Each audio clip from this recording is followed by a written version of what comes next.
गौर से सुनिए दोस्तों, क्या आपने कभी खुद से यह सवाल किया है कि अगर आपका मन आपका गुलाम बन जाए तो आप क्या नहीं कर सकते? क्या आपने कभी महसूस किया है कि आपकी जिंदगी में सबसे बड़ी लड़ाई बाहर की दुनिया से नहीं, आपके अपने मन से है? सुबह उठने का मन नहीं करता, कुछ नया सीखने का मन नहीं करता, बुरी आदतें छोड़ने का मन नहीं करता, गुस्सा आ जाता है, मन भटक जाता है, काम का मन नहीं करता, और फिर दिन के अंत में पछतावा होता है कि आज भी खुद से हार गया। कभी सोचा है कि ऐसा क्यों होता है? इस वीडियो में हम उसी गहराई तक उतरेंगे जहां से ये सारा खेल शुरू होता है, आपके मन से। और बात बस समझने की नहीं है, बात है जागने की, सच को देखने की और अपने मन को साधने की। क्योंकि जिसने अपने मन को साध लिया उसने सारा संसार जीत लिया। गौतम बुद्ध ने कहा था, मन ही सब कुछ है, तुम जो सोचते हो वही बन जाते हो। अब जरा सोचिए, अगर आपका मन ही बार बार सोचता है कि मैं कमजोर हूं, मुझे नहीं आता, मेरा ध्यान नहीं लगता, तो वो सोच धीरे धीरे आपका सत्य बन जाती है। और यही है मन की सबसे बड़ी चाल। वो आपकी बनाई हुई आदतों, भावनाओं और यादों का गुलाम बन जाता है और आपको गुलाम बना देता है। मन एक बंदर की तरह है जो हर पल उछलता है, कभी भविष्य की चिंता में तो कभी अतीत के पछतावे में। आपके साथ भी होता है ना? आप कुछ करने बैठते हैं और अचानक मन कोई पुरानी बात याद दिला देता है, कोई दुख, कोई गलती, कोई डर, और फिर आप वहीं अटक जाते हैं, कुछ करते ही नहीं। आपका शरीर वहीं बैठा होता है पर मन कहाँ होता है कोई नहीं जानता। अब जरा सोचिए, ये वही मन है जो आपको महान बना सकता है अगर आप इसे समझ लें, इसे दिशा दे दें। क्योंकि मन खुद नहीं जानता कि क्या अच्छा है, क्या बुरा है। वो तो बस जिस चीज को आप बार बार दोहराते हो उसी को सच मान लेता है। अगर आप हर रोज खुद से कहते हो, मैं कुछ नहीं कर सकता, मेरा मन नहीं लगता, मेरी किस्मत खराब है, तो मन वही दोहराएगा, वही परोसता रहेगा और आप उसी में डूबते जाओगे। पर अब वक्त आ गया है कि आप इस मन को पहचानो, इसका व्यवहार समझो, इसकी चालाकी पकड़ो और इसे खुद के अधीन करो। मनोविज्ञान कहता है कि हमारे 95% निर्णय हमारे अवचेतन मन से लिए जाते हैं। यानी हम जो सोचते हैं, जो महसूस करते हैं, उसका बड़ा हिस्सा हमें पता भी नहीं चलता और फिर भी वही हमारे जीवन की दिशा तय करता है। यानी अगर आपने अपने मन को सही प्रशिक्षण नहीं दिया तो वो बिना आपकी मर्जी के आपको वहां ले जाएगा जहां आप कभी नहीं जाना चाहते थे। अब एक बात ध्यान से समझो, अगर आपका मन ही नियंत्रण में नहीं है तो दुनिया का कोई लक्ष्य, कोई रिश्ता, कोई सफलता आपको संतोष नहीं दे सकती। क्योंकि उस सब को जीने के लिए सबसे पहले जिस चीज की जरूरत है वो है मन की स्थिरता। आधुनिक विज्ञान भी यही कहता है, दिमाग की वायरिंग और फायरिंग, यानी आप जैसे सोचते हो वैसे ही आप बनने लगते हो। हर बार जब आप नकारात्मक सोचते हो, आपका दिमाग उसी सोच की आदत डाल लेता है और यही आपकी आइडेंटिटी बन जाती है। अब जरा रुकिए और सोचिए, क्या आप वाकई अपने मन के मालिक हैं या फिर आपका मन ही आपको चला रहा है? यही है वो सवाल जो इस वीडियो की शुरुआत है। क्योंकि जब तक आप इस सवाल का जवाब खुद नहीं ढूंढोगे तब तक कोई बाहरी ज्ञान, कोई मोटिवेशन, कोई तरीका काम नहीं करेगा। इस वीडियो में हम आपके सामने वो रहस्य खोलने वाले हैं जिसके बाद आप जानोगे कि मन को जीतना क्या होता है और कैसे हर आम इंसान अपने मन की शक्ति को जागृत कर सकता है। और याद रखिए, मन को जीतना कोई एक दिन का काम नहीं है, ये एक अभ्यास है, एक यात्रा है, एक युद्ध है जो हर दिन लड़ा जाता है। लेकिन अगर आप इस युद्ध को समझ लें तो जीत पक्की है। अब हम उस बिंदु पर पहुंच चुके हैं जहां से असली सफर शुरू होगा। इस सफर में हम जानेंगे मन को कंट्रोल करने की 5 सबसे शक्तिशाली विधियां जो न केवल आपके विचारों को बदलेंगी बल्कि आपके जीवन की दिशा ही मोड़ सकती हैं।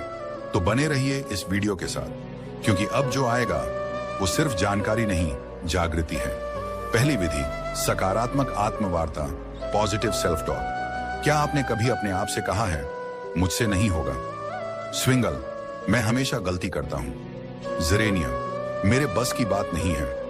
अगर हाँ, तो आज इस वीडियो को पूरा देखना आपके जीवन की दिशा को बदल सकता है। क्योंकि जिस व्यक्ति से आप सबसे ज्यादा बातें करते हैं वो कोई और नहीं, आप खुद हैं। और यही बातचीत आपके भविष्य की दिशा तय करती है। हमारा मन जो सोचता है वही हम बनते हैं। ये बात सिर्फ कोई मोटिवेशनल डायलॉग नहीं है, ये विज्ञान भी कहता है और ब्रह्म ज्ञान भी। मन को कंट्रोल करने की पहली शक्तिशाली विधि है सकारात्मक आत्मवार्ता, यानी अपने आप से सकारात्मक बातें करना। ये कोई मामूली आदत नहीं, ये आपकी आत्मा से सीधा संवाद है। जब हम रोज खुद को नकारात्मक बातें कहते हैं, जैसे मैं कमजोर हूं, मेरे साथ ही ऐसा क्यों होता है, मुझे कुछ नहीं आता, तो हमारा अवचेतन मन, सबकॉन्शियस माइंड उन बातों को सच मानने लगता है। फिर वही बातें हमारी आदत बन जाती हैं, हमारी सोच बन जाती है और धीरे धीरे हमारा भविष्य भी वैसा ही बनने लगता है। मनोविज्ञान कहता है कि हमारा अवचेतन मन हर उस बात को रिकॉर्ड करता है जो हम खुद से बार बार कहते हैं। इसलिए अगर आप खुद से बार बार बोलते हैं मैं हार जाऊंगा, तो आपकी सोच हारने वाली बन जाएगी। और अगर आप खुद से रोज बोलें मैं कर सकता हूं, मैं सीख सकता हूं, मुझे खुद पर विश्वास है, तो आपका दिमाग उसी दिशा में काम करने लगेगा, सफलता की दिशा में।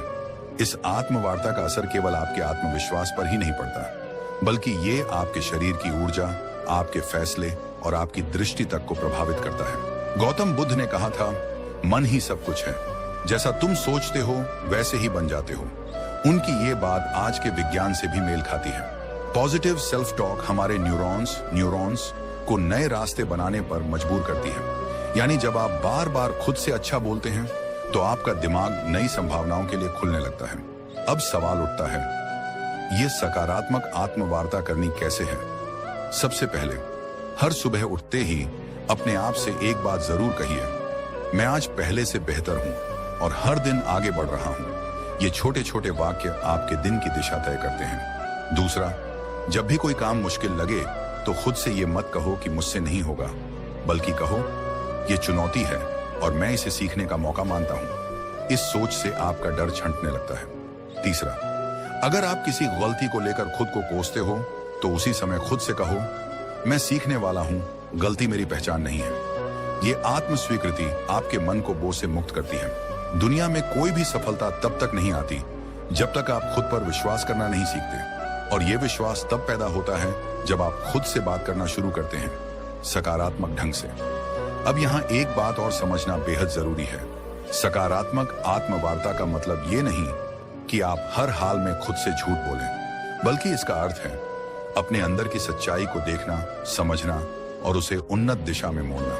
अगर आप किसी कमजोरी को पहचानते हैं तो खुद से कहिए, हाँ ये मेरी कमी है, लेकिन मैं इसे सुधार सकता हूँ। बस यही सोच आपको हर दिन एक नए स्तर पर ले जाएगी। इस आदत को अपनाने के लिए आप एक छोटा सा अभ्यास कर सकते हैं। रोज रात को सोने से पहले अपने आप से 3 सकारात्मक बातें बोलिए, जैसे आज मैंने खुद पर काम किया, मैं आगे बढ़ रहा हूं, मुझे खुद से प्यार है। ये बातें छोटी लगती हैं, लेकिन यही छोटी बातें आपके अंदर की जंग को जीतने में मदद करती हैं। बुद्ध कहते हैं, खुशी हमारे अपने विचारों पर निर्भर करती है। तो अगर आपके विचार आपके खुद के बारे में नकारात्मक होंगे तो आपके जीवन का हर कोना दुखी लगेगा। लेकिन अगर आप अपने अंदर सकारात्मक ऊर्जा भरते हो तो मुश्किलें भी साधारण लगने लगती हैं। अब ध्यान दीजिए, यह तो सिर्फ पहली विधि थी, मन को नियंत्रित करने की शुरुआत। इस यात्रा में आगे और भी गहराई है, और अब हम प्रवेश करेंगे दूसरी विधि में, जो आपके मन को स्थिरता और गहराई प्रदान करेगी, ताकि आप न केवल सोचें सकारात्मक, बल्कि महसूस करें आत्मिक शक्ति। दूसरी विधि, लक्ष्य निर्धारण, गोल सेटिंग। क्या आपने कभी सोचा है कि मन भटकता क्यों है? क्यों हम अक्सर एक काम शुरू तो करते हैं लेकिन बीच में ही छोड़ देते हैं? क्यों हमारा मन कभी अतीत की यादों में उलझा रहता है तो कभी भविष्य की चिंता में खोया रहता है? इसके पीछे एक गहरी वजह है, अस्पष्टता।